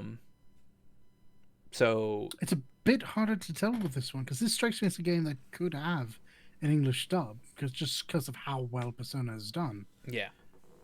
But also is of a genre and coming out at a time when if they were to just localize it, they could probably get away with it. So it'd be disappointing, but I think they could. Historically speaking, when games have been leaked like this, it actually has been a full-on like a localization with the English voiceovers. But again, in this point in time, it might just be an Asian English release, which I'm gonna really hate because that is something that Sega ends up doing sometimes. Cough, cough, PSO2 for the past 8 years. Cough, cough. So, and considering Atlas is connected to Sega, it feels bad, man. So I really hope that's a full on English release because I'm actually, after playing a bit of Age of Calamity, I'm really interested in playing this game, and I actually heard this game was really good. And it's a sequel to P5, so it's canon. So hopefully, these next two bits are actually one of my friends linked me a screen from 4chan, so obviously take this with a grain of salt. But the leak, and actually I can probably link it in the chat for us as well. Tell us what it is first. It is a guy saying a couple of things that Sony just bought Bluepoint Games, and they will apparently it'll be announced before December, which means they have like 6 days. Bluepoint Games obviously just made Demon Souls, and they worked on the Shadow of the Colossus remake. I think it's important to really go back in their development because this doesn't surprise me. I've always thought this was an inevitability. Because let's talk about the games they've actually worked on. This is a studio that I think may have one game of their own, but has excelled at remaking or remastering old titles. Mm-hmm. They worked on the Uncharted collection. They remade Shadow of the Colossus. They worked on Gravity Falls. They've done the Metal Gear Solid collection. They did Demon Souls. They did the All Stars Battle Royale, I think was the Smash clone. Oh, yeah. Yeah, it was. They did the God of War remaster. Yeah. Like, these guys have been firmly in Sony's good graces, remaking successfully a lot of very prestigious titles. Mm-hmm. Also, Gravity Falls exists, and it's probably better than a lot of people give it credit for. Yeah. So yeah, they apparently, like, this is, I mean, like I said, grain of salt. So they apparently just like fully out bought them. So they may be now a first party studio.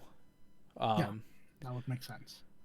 They apparently also acquired a license for 10 years for some Konami IPs. Don't give me hope. First of them being Silent Hill. Oh. A new PS5 game apparently by Sony Japan and Team Silent. The next being a combined story of Metal Gear 1 and 2 remake. Please stop. To make it fit more in line with Metal Gear Solid 5. Stop. I can't do this again. I'm not strong enough. You're not strong enough.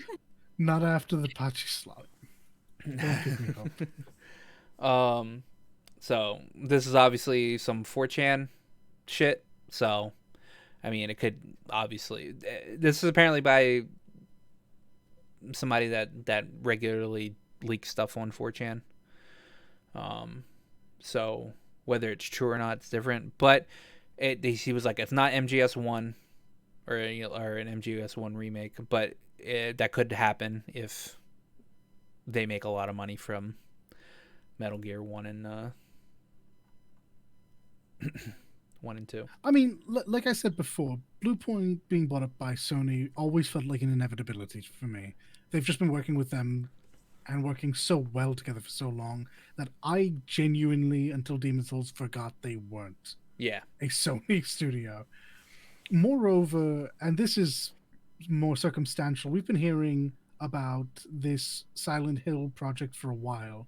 Like, rumors resurfaced months ago that Silent Hill wasn't dead. Kojima's Silent Hill was gone, but that IP was still being, to some degree, talked about very openly. The Metal Gear stuff is new to me, but I'm not ready to accept that yet. I'd be down for Metal Gear 1 and 2 combined remake. I would love that so much. To bring back David Hayter. Just give me 1 and 2. Give me 1 and 2 and remake 3 in the Fox engine. No. I will spend... I don't want them to touch 3. 70, 140. I do. 70, 140, 2100. Nope. $210 for these 3 games. Ooh, numbers got away from me there for a second. Add an extra 0. You would just drop all that money. I would pay separately $70 3 times for these 3 titles. I really like these 3 games. The rest of the Metal Gear series can go suck it. These 3 games are holy to me. Well, hopefully we'll see. Honestly, we have 6 days to see if they're actually going to announce this. Yeah, because you did say before December, right? Yeah. Wouldn't it be something? No, because that would be after December. I don't think that's true. I think. Yeah, I don't think. Wouldn't it be something if at the Game Awards a Sony rep dropped a fucking bomb, like a trailer? A trailer for Silent Hill. We just bought Bluepoint, and they're all ready to work on something. Have a look. Yeah. Just a thought. A thought. That'd be nice. I guess we'll skip over this next one because it's not a rumor. But so there's a possibility of Breath of the Wild 2 being out in holiday 2021, according to what you linked from somebody that regularly says stuff like this.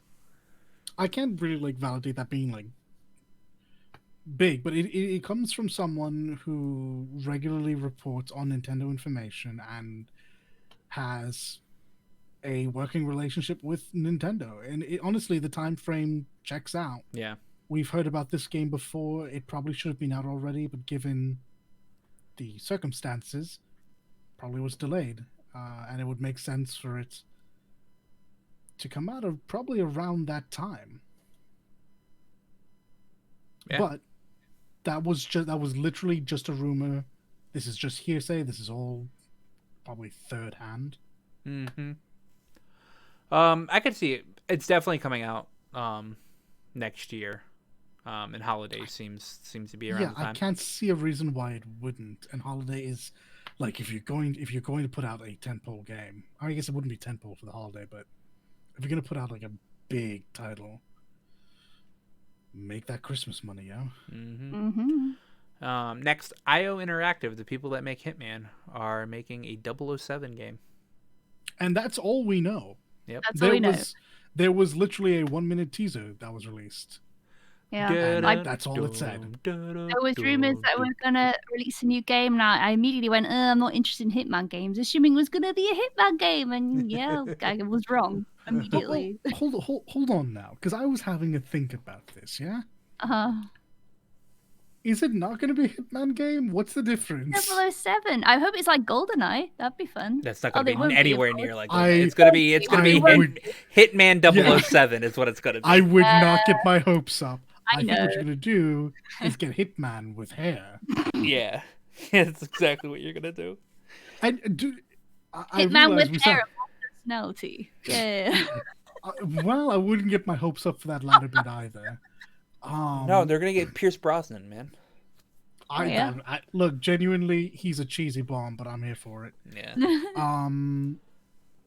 I genuinely it sounds like we're coming down pretty hard on Hitman, and Leak absolutely is.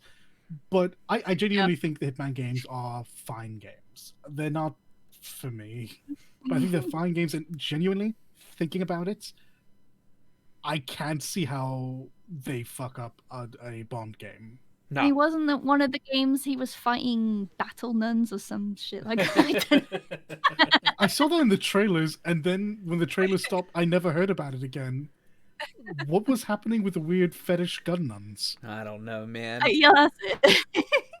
That just reminds me of Black Lagoon. Yeah, Oh, I can see why. A lot more spandex in the I guess it's leather in the Hitman one, but you know. Yeah. Who knows? Who knows? So Nomura stated not but a week ago in an interview that we don't have any more announcements for anything Kingdom Hearts related until 2022. That's probably because he's been working on Neo The World Ends With You, which is just New World Ends With You. So I know nothing about the series. I know. I can tell you. All right. So I had to look because DS era, the first one came out. Sure. So the story is basically main characters and his allies are forced to take part in a game that will determine their fate. That's essentially it. But the battle system is what basically is what it's most famed for. Because it's called, the Stride Cross Battle System or something like that. It utilizes both of the utilizes both the two screens of the DS, and it's essentially you control the main character on the bottom screen, which you can use the touchscreen feature on it, and then the top screen you're supposed to also control his partner character at the same time with the button controls, and it had a really high learning curve apparently. So yeah. I got confused just thinking about it. Yeah, no, game was hard. I never played it, but I watched people play, and it's something. Yeah. They already got a port to the Switch actually in 2018 or something like that. Yeah. That game's been ported a lot though, hasn't it? Yeah, they had to tweak the battle feature because of this, because lack of screens. Yeah. Ah, right. Yeah, so the partner became more of a character you could pin on the side and then call out whenever you needed them. It's like a tag team thing, more like. All right, so new game, new characters, new engine, seemingly new gameplay elements. Did those look intact? No, they're different because Yeah. the original is more like 2D character on a isometric plane, and this one, I'm sorry to say, reminds me of Persona. It does. If you've never really followed the franchise, it's like, is this another Persona game? That's what it reminds me of. I'm sorry, No. I just have to say it. No, I agree. Man, this game has actually been teased for the past 8 years. Has it? Yes. Oh. Back in 2012, they had a countdown for The World's End with You, like the same countdown that's usually on your hand. Oh right, the game. Yeah. And they showed off like a new character art. For like there was just a new character shown. And then that's when they after the countdown ended, they just revealed like a something that didn't have to even do with the new game. It was like I forget if it was like a port or anything like that. The port wasn't in 2012. I don't think. They're bringing out a cartoon, an anime series. Yeah, as well. an anime series was going to be the second thing I was talking about, because that's when they were like that's when they teased another thing again using the same new character artwork or whatever, and it was just the anime. And now this time, a couple of days ago is when they came out with another countdown using the same character artwork and the same type of countdown thing to finally announce the new game. So this game has been like slightly teased over the past 8 years because people were like, when are we gonna get a new fucking Tui game? This game looks completely different from the first Tui game. Like, holy crap. Wait, hold on. I'm still stuck on 8 years. Why are they still giving projects to Nomura? Because they can, I guess. I mean, don't get me wrong. You guys really, really good at what he does. But this is why it takes 8 years. He's on so many freaking projects that he wants to do. Yeah. Exactly. Like, couldn't you have had someone else head this up and give the poor Tui fan base something that wasn't a port? I don't know, man. So he stated like this week in an interview that he's got nothing about. They're not gonna announce anything about Kingdom Hearts until 2022. All right, which means that's mainly because he's working on Tui, which comes out the Neo Tui, which comes out in summer 2021 for the PS4 and Nintendo and the Switch. But he's also working on the Final Fantasy VII Remake Part 2. And then he'll also be working on whatever Kingdom Hearts shit he announces in 2022, which is probably going to be not Kingdom Hearts 4, but Kingdom Hearts side game featuring Yuzora, which honestly probably going to be Verum Rex. It's going to be Kingdom Hearts Verum Rex or something like that shit. So yeah, I mean, I'm genuinely fine with him being on all these projects. Why does he need to lead them all? I don't know. Like, in order to get anything done, oftentimes he has to be dragged off the project so he can focus on something else and let someone else finish. And I'm not saying that makes a worse game. 7 was wonderful. Kingdom Hearts 3 was there. But, you know, maybe if you just let him do certain aspects and not have to pour his whole life into like 6 different projects at a time, you know, maybe more would get done. Also, maybe he'd live longer, because he's gonna die at age 40. I have no idea.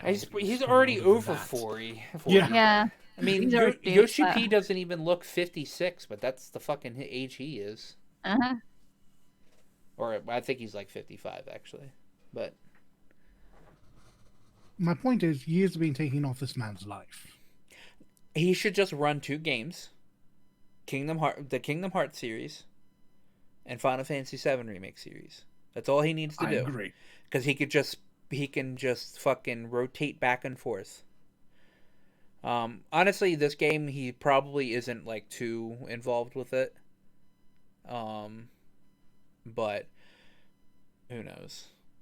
But Yeah, you say the that game until the looks. Kingdom Hearts crew gets fucking involved. Yeah, Sora starts walking across Shibuya again. we'll see. I don't ever expect to see Sora in the Toei games, because that's just not how like, they've made it apparent that Toei's its own thing. All right. Um, but I do expect some of these new characters to show up in future Kingdom Hearts games. Um, yeah, I this game actually looks really good, so I'll probably play it. I didn't touch fucking Toei one because it just didn't look like my cup of tea. But I do plan on um, definitely picking this up in next year. They will overhaul the system, Yeah, because there's no way they can do. it looks action, like super action combat. Mm. What it looks like. Uh, Next, I guess we'll skip over the fucking Valve thing because it's not actually too important. Yeah. So I heard this today actually, and it kind of got me like a bit mad. But on your PS5, and this is like probably the biggest problem with the PS5. It's not like the crashes or anything because that can be patched out. All right. Well, I mean, this could be patched out too, but um, the PS5 doesn't allow you to transfer your PS5 save datas onto a USB. Um, Forcing you to the only way to transfer any PS5 data is to get PS Plus and upload it to the cloud. Oh,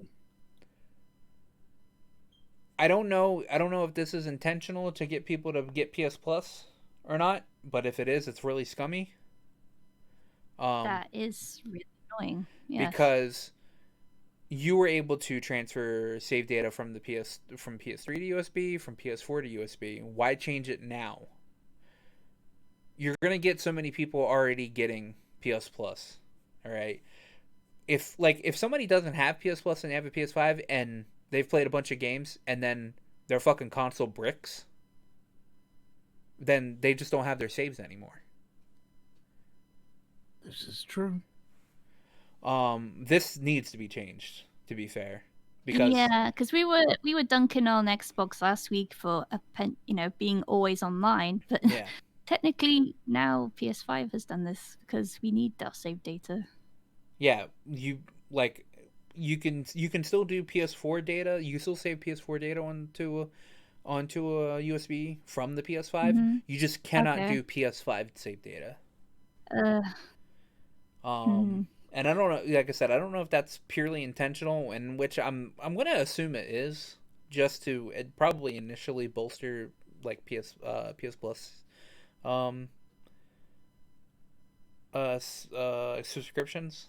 But this like people need to at Sony message Sony, tell them they want this changed because it's really scummy for this to keep this the way it is. Not being able to back up just because you don't want to pay the $15 or however many. Like I pay $60 a year for PS Plus, but that I get free games from that, so that's why I get it. I don't have it for save backup, but you pretty much you just need it for save backup now for all PS5 games. So we give Xbox a lot of flack for shit, so it's only fair to give Sony a lot of shit for when they do stupid shit like this. So yeah, that kind of made me mad when I heard it. what about your library? Is that safe? Yeah, anything that you've bought on the PlayStation Store is just saved to your account. So like when you hop over to the PS5 or whatever, you can go to your library and it'll show all of your purchased games, and you can download them from your library. Okay. Um, so everything like that, it's just specifically save data. And there are people, there are people that don't buy PS Plus, and that do back up their stuff onto a hard drive, onto like a USB. So, like I said, they had this for PS3, they had this for PS4. There's no reason to not have this for PS5.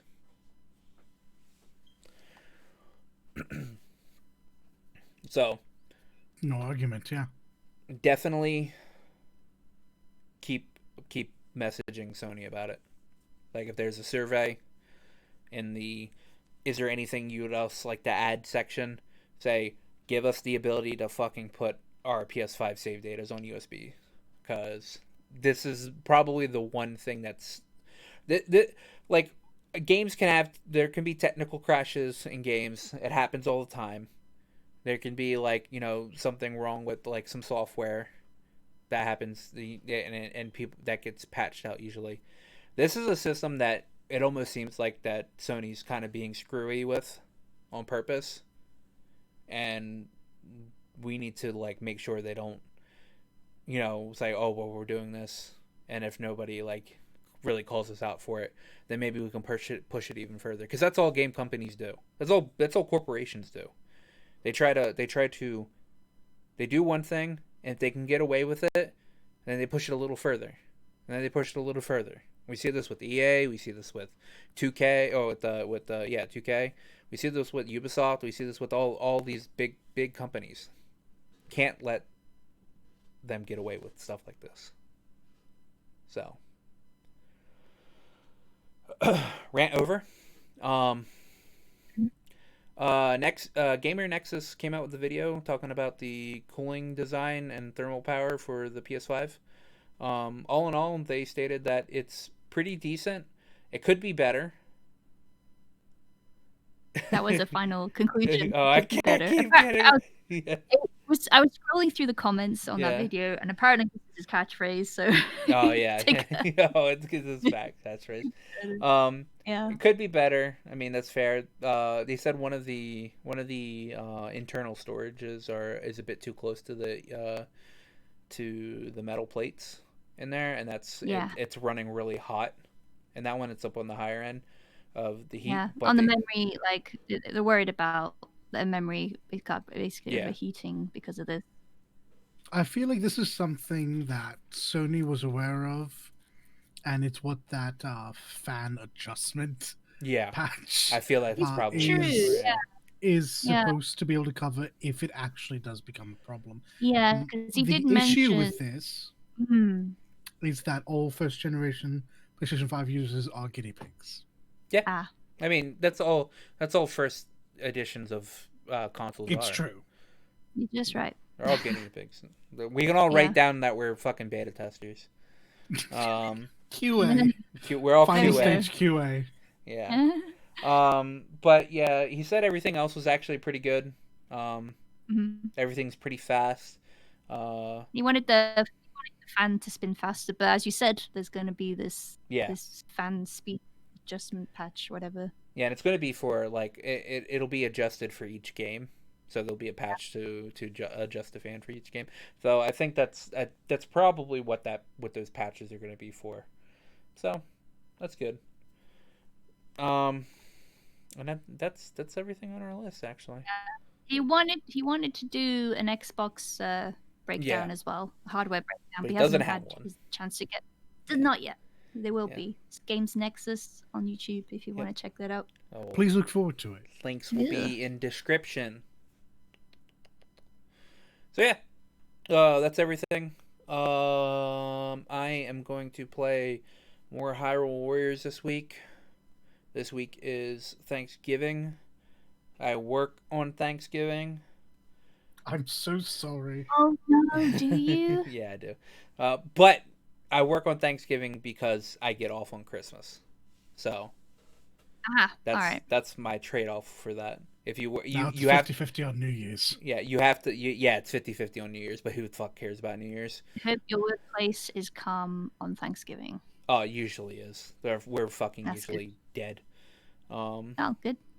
So that's nice. I have off Wednesday, so I'll probably play a good bit of Hyrule Warriors on Wednesday. And I have off Friday as well, which is Black Friday. Unfortunately, I don't have enough money to buy a PS5, so I will not be waiting out in front of GameStop on Black Friday for a PS5. But Kind of glad because outside is the big bad right now. Everyone's gonna stand outside and queue. I work in the big bad. Yeah, I know, but Well, you could also... I am not afraid. Well, okay. Thumbs up. He is the danger. I am the danger.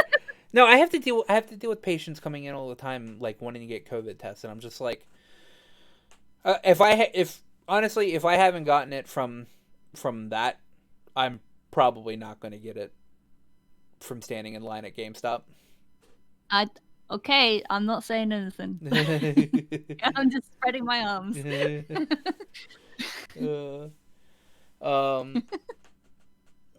don't know. I convinced I told my mom to, like, because my mom was like, "What do you want for Christmas?" I was like, "What I want, you cannot give me." And she was like, "What's that?" And I was like, "A PS5." And she was like, "How much is that?" $500. She's like, "Yeah, you're right." Yep. She's like, I can give you money to pay towards that. And I'm like, yeah, you could. So I might be like, I can get a PS5 on Friday if you just hand me like $150. But yeah, Hyrule Warriors, Yakuza 0. We didn't play any Ghosts this week. You did. No, you tried. No. Yeah. Yeah, it's hard to get that to line up. I think that's all I have for this week that I'm gonna play. I mean, Cyberpunk doesn't come out for another 2 weeks anyway, so. I know. and it's out. It's coming out. There's no delays. Yeah. People have the game. They couldn't. It's happening. They wouldn't. Not to me. Oh, December 10th, December 9th or whatever. Yeah, so we gotta December 9th, the day before the Game Awards. Yeah, we have to we have to delay the game. No, I want him to come on stage and say it. Yeah, but see, boy, oh boy. But the game would be out. Hear me if they do. Right. Don't get Keanu Reeves to do it. Oh. No one hates him. You will hear it in Japan. They would have to delay. You will know when I know. They would have to delay it that morning because then the game should be out midnight on the 10th. So yeah. So yeah, 2 weeks for Cyberpunk. So look forward to that. We'll play that. I'm gonna try and push Dalit to get through that game as fast as he can so we can talk about it. I will do what I can. What are you guys playing this week? Life? And guess what? D&D? Game of life, buddy. D&D? The upside is this week is it's Thanksgiving. So I'll have a longer weekend. I'll probably pop on. We'll probably do ghost stuff. I will attempt to do something new. I will attempt for that new thing not to be Godfall. But you never know. My will is weak, and I do like me a hack and slash. But mostly probably Genshin. Genshin and schoolwork. All right. Yeah, no, you're right, D&D. D&D. Always. D&D. See, we'll get DMC. Oh, God. Yeah. Well, no. We won't get DMC because it'll be YouTube. They'll just be like, all right, well, if you make any money on this fucking D&D Beyond gets a portion of whatever you make. No, I'm not angry about this. I'll be fine as long as they visit us. Yeah. Matt Mercer. Hey, yeah, sure, I could play in your game. No problem, mate. Thanks, Matt. Yeah, just so we're all clear, if anyone got invited, we're sending leak regardless. Yeah. Yeah, go on. No.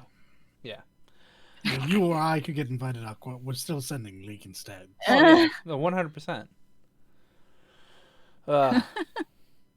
Don't get Godfall, by the way. Because if you get Godfall, I'm going to be pressured to play Godfall. Yeah, I don't want to, and I think I'm going to be able to stay away from it just because it's still full price, and I know it just came out, but damn, that You game's guys not play going to sell Godfall. any copies. Yeah, and if you play Godfall, I will inevitably look through the glass pane window as the rain falls, patching against it, staring out no. longingly. Oh no! All right. So I know the chance of any of our listeners, any of the 7 people that occasionally click on the links to watch these videos. If you ever get to this point where you're hearing me beg for a leak over here, if you find it in your dear heart to get her a new PC. Oh, I know. I'm not a charity case. Let's end this podcast, goddammit. Thanks for coming, guys. Stay tuned for next week. Bye. Ooh, have a happy holiday. Yes, happy Turkey Day. Turkey Day. Thank you for listening. If you like this content and want to see more, please like, favorite, and subscribe. Links to our Twitters are in the description.